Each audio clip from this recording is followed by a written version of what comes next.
Throughout my early life as an atheist and an existentialist. I had no belief in anything except that life is hard and then you die. I was a lonely, unhappy girl who wanted to fit in and never felt like she belonged. And I couldn't make peace with the warring factions within me. It was like my soul was bipolar. I was different on the outside and the inside. I struggled to be the person I thought I was supposed to be, but that didn't always fit with the person I wanted to be. Those of you who are of my age maybe remember Marjorie Morningstar. I was always struggling with my Shirley part and my Marjorie part. I was a nice Jewish girl. I was married nice Jewish boys, but I liked bad boys. And I couldn't put these pieces together. And I asked for many years, which one is the real me? Because I would vacillate back and forth. And if I could identify the real me, how would I get rid of the other one so I could live as a whole human being and not constantly be tormented by my opposing parts? And the only way I could deal with that for many years was to live a double life. So I could pass. I could look good on the outside. I speak well, and I could, pretend that I fit in with you. But there was a part of me that was very disconnected. Does anybody identify with this kind of duality? Yeah? And then, almost 30 years ago, at a very low point in my life, I was sort of about to give up. My only child had gone off to college, and I figured, well, what's the point? What's next for me? And at such a low point, a friend of mine directed me to a woman named Janet Levy, who had a little card that said, "Expect a miracle." She was the Expect a Miracle lady. She was a metaphysician. And I think because she had a Jewish name, I felt sort of she couldn't be too cuckoo. So I went to see her. And she said, "Well, what is it that you want?" And I said, "I don't know. That's my problem. What I want is I want to know what I want." And she said, "Do you pray?" I said, "Please, pray. I'm an intellectual Jew. We don't pray, She said, "Well, I'm going to pray for you." She said, "Father of the universe, I want you to take this woman by the hand and guide her to her rightful work. She knows that she wants to do something to make a difference, and she doesn't know what it is." She said, "You just pay attention." And that was the end of that, and I walked out, and I thought, well, that's sort of hokey. But I was unemployed, and that Sunday when the want-ads came, I had left social work, and was investigating ways to get rich. This is LA after all. And I said, let me see what social work has to offer. Something said, turn to social work. And I did, and there was this little ad. It was the smallest ad on the page, and it said, "Person of Jewish background and culture to work with Jewish criminal offenders. Master of social work required." And I cannot tell you why I knew that was the call for me, that was what this lady's pay attention and guidance had led me to. But I did know that excited me more than anything I had ever heard of before. The fact that there were Jewish criminal offenders was really hot, And I wanted to meet them. And so I started out going to jails and prison. And there I met very fascinating people. Many good people who did terrible things, They bit the hand of those who fed them, and they swindled the souls of those who loved them. And I loved them. And it was like two separate beings lived in their bodies with no connection, as if they lacked a spiritual corpus callosum Their parts didn't even talk to each other. People, there was an old lady, a grandma, who had scammed a bank out of $500,000 to buy Ronald Reagan's house. And I said to her, you know, what did you do this for? You had a house. She said, yeah, but a president's house. I wanted to leave it to my grandchildren. So, you know, a nice Jewish boy who listened to Bach and read Ram Dass and robbed banks. And this was very fascinating to me. And I saw that their intentions and their actions didn't match at all. And I recognized that. Not that I had done the extreme things that a lot of the people had done, but that I often couldn't put together my intentions and actions. I would start something, and then I would drop it. And I never could follow through on a lot of my intentions. And like so many of the people I met in jail, I wanted to be judged by my intentions, not necessarily by my actions. So I saw myself in them, and I knew that if I were to be able to help them to become whole, that I would have to become whole myself. And I didn't know where to begin, but I began a process of exploration, Jungian psychology, some Buddhism, the 12 steps of Alcoholics Anonymous. But I found my path to wholeness in Judaism, which has been a constant for the last 30 years. And here's how that happened. In trying to learn, after all, if you're going to work with Jewish addicts and offenders, you better know something about Judaism. So I started reading, and I found the concept of the Yetzer HaTov and the Yetzer Hara, the good inclination and the evil inclination, and that our tradition says that the good inclination is good and the evil inclination is very good. That is a brilliant resolution of the paradox of good and evil, it seems to me. In Judaism, this disparity, this polarization, the separate parts of ourselves, all come from God. This is not God and the devil. And our job as human beings is to recognize that we are all of it. We are not either good or evil, light or dark. We are both. And our challenge is to find a way to live in the ambiguity, in the paradox of both our animal body and our divine soul, our good and evil, light and dark selves, not to alternate between them in extremes as I had done and many of the people I was working with had done, but to integrate them. This was the way to resolve this paradox of good and evil. And to make matters more complicated, we have this duality within us and we have free will. And so we have to choose. We have to choose to do the good. So I learned a great deal from the story of Adam and Eve. I think that's where it all began. You know, before they ate of the fruit of the tree of the knowledge of good and evil, they didn't have to make choices. They didn't know they were split. They just were. They were just one and whole and at peace. And then they were forbidden, and it was a setup. Don't you think it was a setup from the beginning? If you're going to know you have free will, you have to be forbidden to do something. Otherwise, how are you going to know you have a choice, right? So the moment they were forbidden, they had to have it. So they ate. But that wasn't the sin. The sin wasn't that they ate.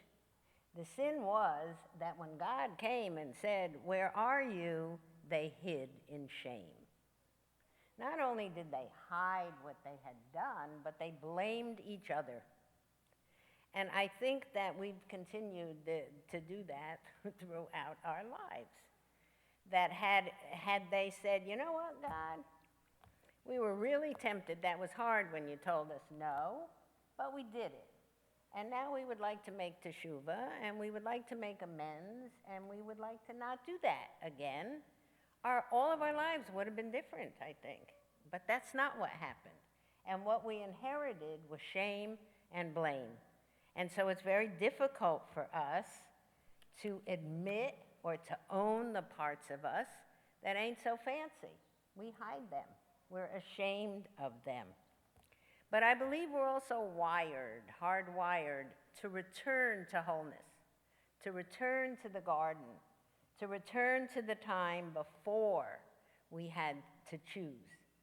Our whole tradition seems to me to be a path toward wholeness, the Shema, Echad, oneness. And so what's the way back? The way back is Teshuvah. And Teshuvah and the 12 steps of Alcoholics Anonymous are almost identical. One acknowledges one's mistakes, makes amends to the people you have harmed. But the most important part of that is then you have to make a commitment to change your behavior, to take different actions. Actions are the key, are the bridge to wholeness. Actions resolve the conflict between this one and this one. And very simply, you do the next right thing no matter what you feel. That is the action. I wrote a book about a year ago, almost a year ago, called Sacred Housekeeping, because I concluded at some point that the action of making my bed was my way to deal with the part of me that wanted to stay in bed. The existential despair part of me, the part that said, what is the point? Why bother? Nothing matters. So the actual act, daily act, of making my bed said to me, I matter. What I do matters. Other people matter. How it looks matters. And that God is in the upkeep of our daily lives. That everything that is worth having, everything that makes us live at peace with ourselves requires maintenance. Epiphanies are beautiful and exciting, but they evaporate quickly. You can have an aha moment, but if you don't sustain your positive actions, it comes to nothing, and then despair takes over. I see this every day in the people we work with. Sustainability, maintenance of your body, of your soul, of your thoughts, of your emotions, of your space is what connects you with yourself and with God and with other people. Every time you make a life-affirming choice, you don't give in to avoidance and you don't give in to why bother, and you do the next right thing. You don't give in to your negativity and despair. You are moving closer to God, to connection, and to your own soul. So the irony of Beit Tshuva is that people have to come to rehab, and many times, to learn how to live Jewishly in a way that helps them heal.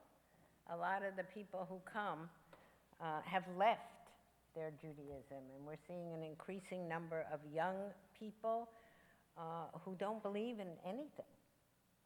And they've had everything, and they don't want anything, and they don't believe in anything. And what they learn at Beit Tshuva is this practice of Judaism, how to become whole so they no longer have to anesthetize and dull themselves with substances and activities. And we call it living artfully, authentically, with responsibility and transparency. So thank you very much.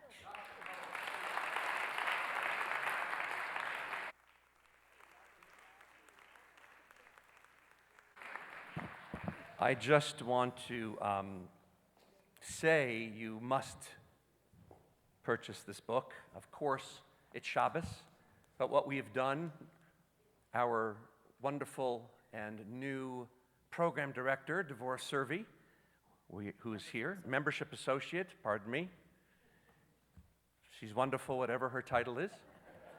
She will be there selling books, and I believe there's a way they figured it all out. please purchase the book. But I do want you to say, I don't know if you know, but in that search and in finding that which brought her wholeness, she also met her beloved husband, Rabbi Mark Borowitz.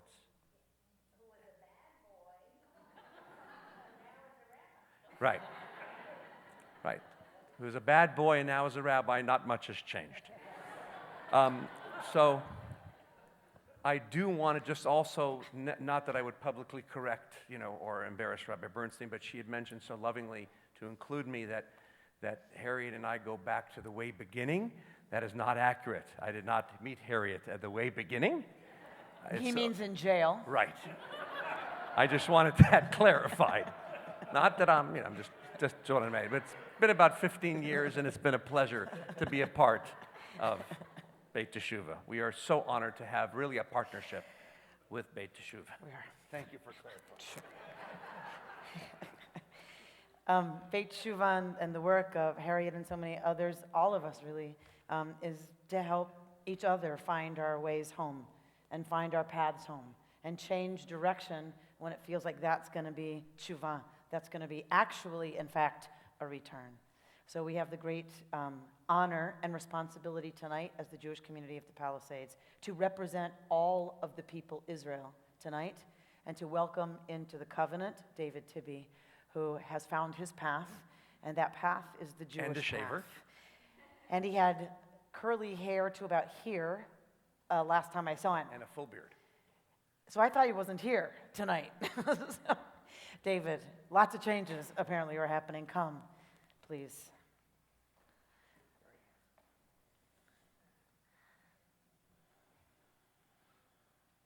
Bruchim habaim. Blessed are you. Habo b'shem Adonai, who comes here in the name of God. Baruch nechem mi Beit Adonai. May we be blessed from this house of God. At this sacred and joyful moment, we renew the covenant at Sinai between God and the people of Israel, recalling the words of the prophet Isaiah, strangers shall join them and shall cleave to the house of Israel. O God, we thank you for your many blessings. We thank you for the truth you have revealed to all of humanity. Above all, we thank you for your gift to us of Torah, which has ever been a light for our path. We recall with reverence and gratitude all those descendants of Abraham and Sarah who have been faithful to you, and those who of their own choice have sought to serve you through the faith and people of Israel. O God, grant your loving favor to David Tibby, as in this holy place we welcome him into Jewish life. Knowing well the history of our martyrdom, David has chosen to join himself to our people's faith. We open our hearts to him and ask that you strengthen him in his resolve. Help him to live in fidelity to the decision that he has made and to the promise he utters this night. May he always find satisfaction and joy in the fulfillment of your sacred mitzvot. Grant him many years of strength and happiness as a worthy member of our people. We praise you, O God, in whose presence is the fullness of joy. And we say together, Amen. David, do you choose to enter the eternal covenant between God and the people Israel and to become a Jew of your own free will? Do you accept Judaism to the exclusion of all other religious faiths and practices? Do you pledge your loyalty to Judaism and to the Jewish people under all circumstances? Do you promise to establish a Jewish home and to participate actively in the life of the synagogue and the Jewish community? Do you commit yourself to the pursuit of Torah and Jewish knowledge?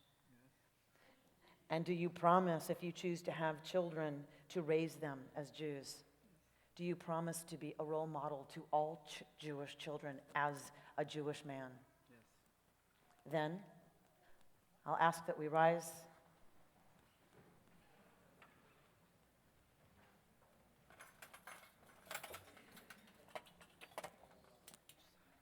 Doesn't matter.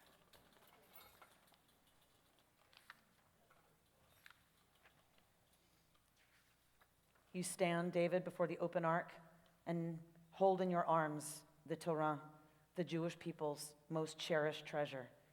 It has led us on the way and guided us ever since we received it at Sinai. It has been carried during the times of our greatest rejoicing and when we fled from burning synagogues and villages. This Torah you hold in your arms. Take it to your heart as we recite together the Shema, the words of the lips on the lips of the Jew until the moment of death, the affirmation that has sustained the Jewish people in life since our beginnings. Shema Yisrael, Adonai Eloheinu, Adonai Echad.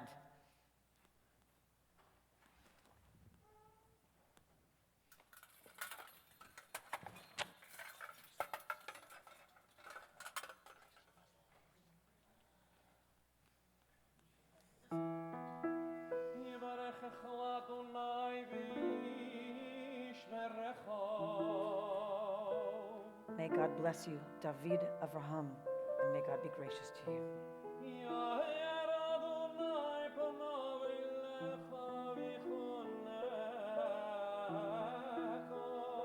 May the light of God shine on you and through you as it can only through you.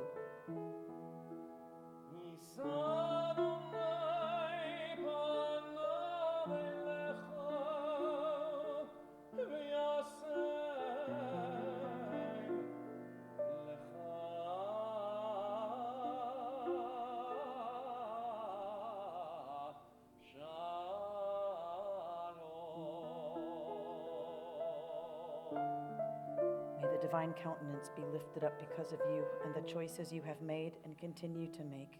And may you know the blessing of continued integrity, inner strength, the blessing of shalom, of wholeness, of peace. And together we say, Amen.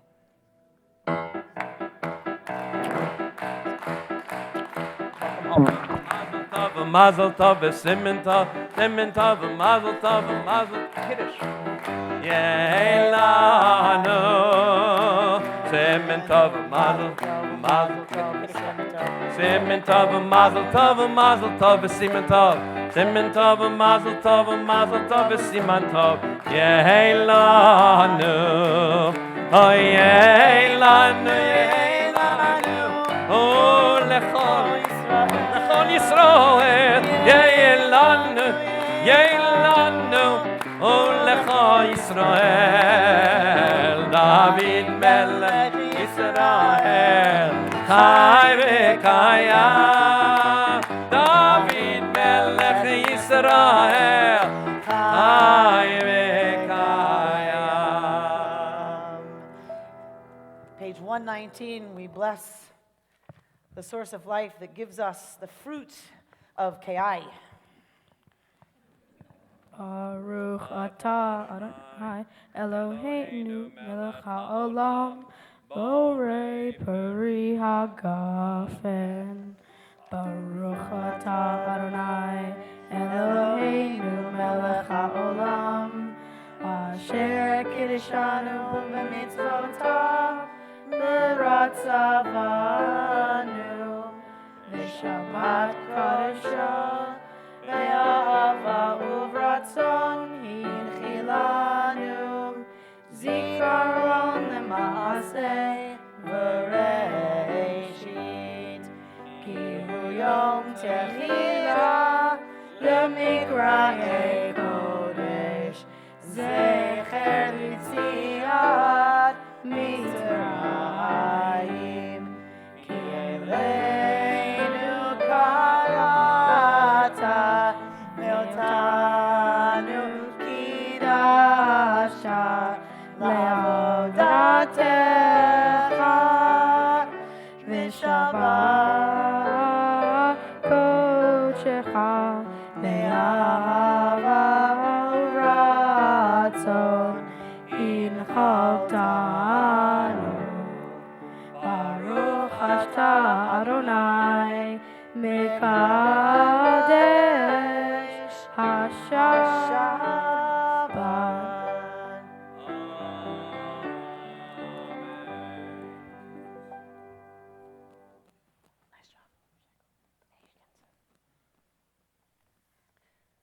You may be seated.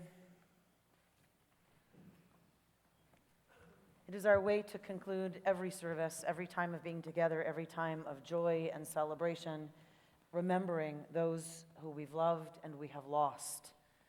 It is our way as a people to hold the both and of our joy and our sorrow. On page 131 is our Kaddish Yatom, Mourners Kaddish.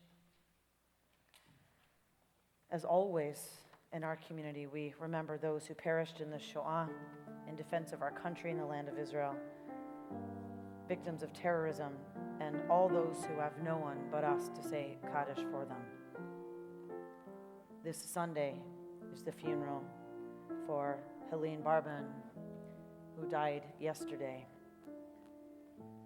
We will remember those first who have died during the past month: Betty Ann Kahn, mother of Lisa Kahn; Marvin Block, father of Craig Block; Rosalind Seniko, mother of Richard Seniko; Lenny Lieberman, uncle of Gary Corman; Judith Kizell Brands, aunt of Josh Epstein; Julie Wilson, step-grandmother of John and Robert Bennon; Lowell Chudikoff, father of Greg Chudikoff.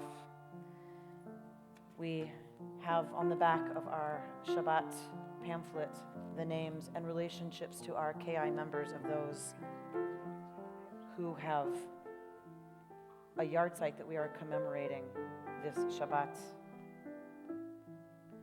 Avram Alkali, Beatrice Alexander, Marion Attenberg, Hugo Berend, Pete Kaubasens, Abraham Cohen, Harold Cohen, Vivienne Cron, Mark Kronig, James Duran, Rose Dresser, David Edelstein, Jacob Enton, Mort Farborough, Ruth Foster, Ruby Ginsburg Markman, Donald Goldberg, Mark Goodman, Sylvia Gordon, Cornelia Heinel, Frank Hamer, Frank Height, Millicent Einey, Lawrence Jacobson, Sandra Jacobson, Richard Messer, Elise Morgan, Harold Murray, Jerome Nadelhaft, Frida Neiman, Reggie Newman, Celeste Orkin, Harry Peterzel, Evelyn Pond Ginsburg, Kenneth Radak, Arthur Rashkow, Betty Cohen Rosenfeld, Simon Ross, Bella Rutman, Eric Seif, David Lewis Selman, Martin Simmons, Luke Spencer, Frederick Sten, Tracy Stone, Helen Sugarman, Shirley Wallace, Emily Yaffe, and Morton Yaffe. I'll ask Bobby Beller and Robin Statsky if you will stand in honor of your mother. Those who are commemorating someone who has died in the last 30 days, if you would stand next for Kaddish. Anyone who was reciting Kaddish for someone who has died in the past year, if you would rise, please, for Kaddish. Those who are reciting Kaddish because you are commemorating a yard site, if you would rise, please. We stand as one congregation to support those in mourning, as well as to recite Kaddish for the 6 million murdered in our own time. Yitkadal v'yitkadash shemei Rabbah, be'alma divrach cherutei v'yamlich malchutei, b'chayachon v'yomechon uv'chayei dachol be'Yisrael, ba'agalau v'zman kariv v'yimru amen. Yehi shmei Rabbah mevorach leolam u'me'omaya. Yitbarach v'yishtabach v'yitpoar v'yitromam v'yitnaseh, v'yitadar v'yitalev v'yitalal shemei dekudsha b'richu. Le'ela min kol birchata v'shirata, tush bechata v'nechemata, da'amiran be'alma v'yimru amen. Yehi shlama Rabbah min shemaya, v'chayim aleinu ve'al kol Yisrael v'yimru amen. Oseh shalom b'mromav, hu ya'aseh shalom, aleinu ve'al kol Yisrael ve'al kol yoshvei tevel v'yimru amen. May the source of wholeness in this universe work through us this Shabbat and coming week in such a way that we might contribute to a world that is more whole and therefore one step closer to peace. And together we say, Amen. You may be seated.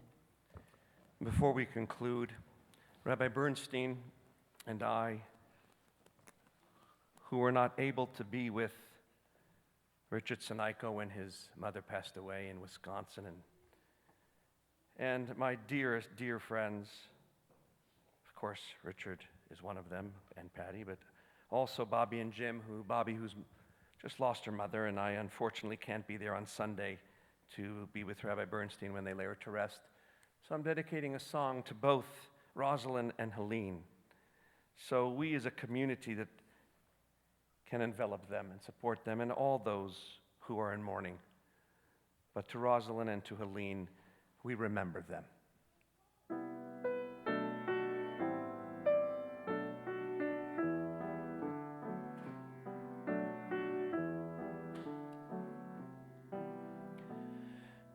In the rising of the sun and its going down, we remember them, we remember them. In the blowing of the wind and in the chill of winter, we remember them, we remember them.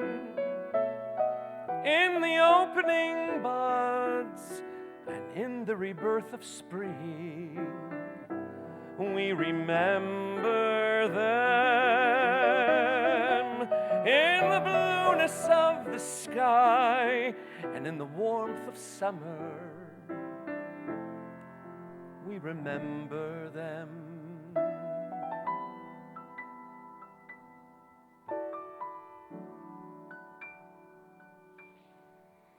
In the rustling of leaves and in the beauty of autumn, we remember them, we remember them.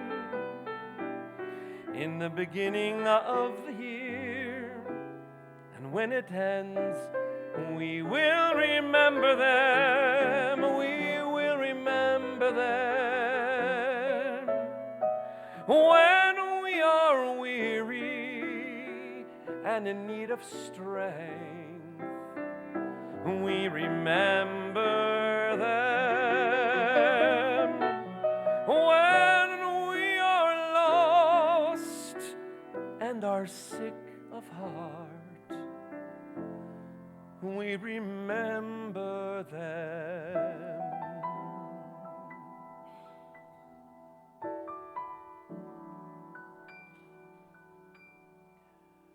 When we have joys we yearn to share, we remember them, we remember them. So long as we live, they too shall live, for they are now a part of us as we remember them.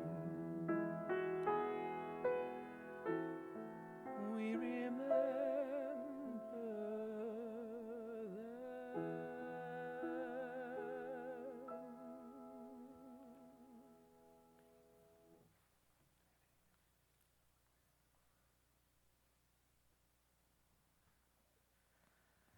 I'm going to introduce one more time Devorah Servi, our new membership associate. I'll ask that you see her at Oneg. Tell her your name. Help her to know you. She's here to serve KI. She's here to serve you. We have a tradition here of taking a blue cup if you would like someone from KI to come talk to you. You may be shy, you may be new, you may just want to have a conversation. Take a blue cup, and Devorah is now going to be watching for the blue cup a little bit more acutely than we have been maybe recently. Thank you so much for choosing to come be with us this Shabbat. And Daniel Liance, our cantorial soloist and coordinator of our Bar and Bat Mitzvah program, is going to help us close tonight's service with Oseh Shalom, asking for a time of wholeness and peace. May our practice here tonight of Shabbat and of community bring us to more wholeness. Oseh Shalom.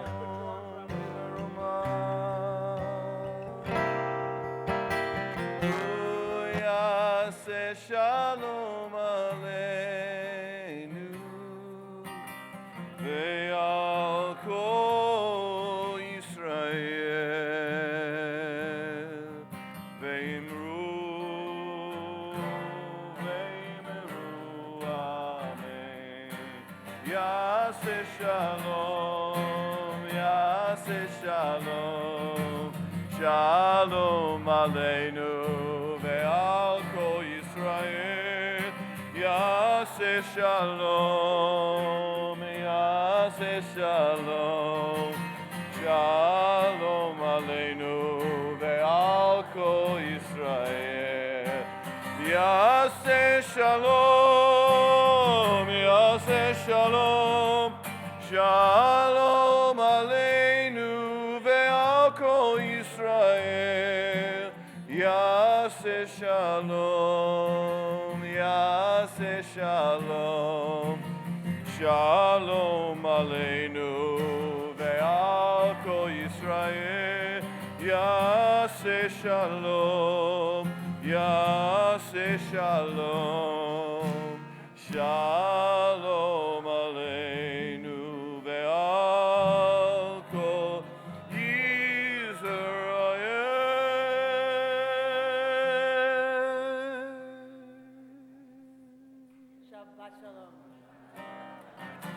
We thank our Bar Mitzvah family, the Henning family, for sponsoring the Onik Shabbat. Please join us. And of course, Harriet Rossetto, God bless you and thank you for honoring us. And please purchase her book. And they make wonderful Hanukkah gifts, which is only next week, or it's Thanksgiving. Oseh Shalom Mimrama, Hu Yaseh Shalom Aleinu ve'al kol Yisrael. Thank you. Ve'emeru, ve'emeru, amen. Yaseh Shalom, Yaseh Shalom, Shalom Aleinu ve'al kol Yisrael. Yaseh Shalom, Yaseh Shalom, Ben.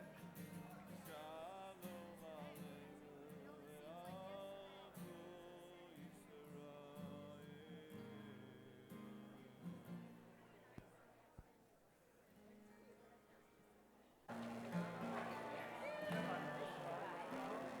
One more song, then when I talk to you. Hine matovu manayim, shevet achim gamia. Kind of a mellow. Hine matovu manayim, shevet achim gamia. Hine matov, shevet achim gamia.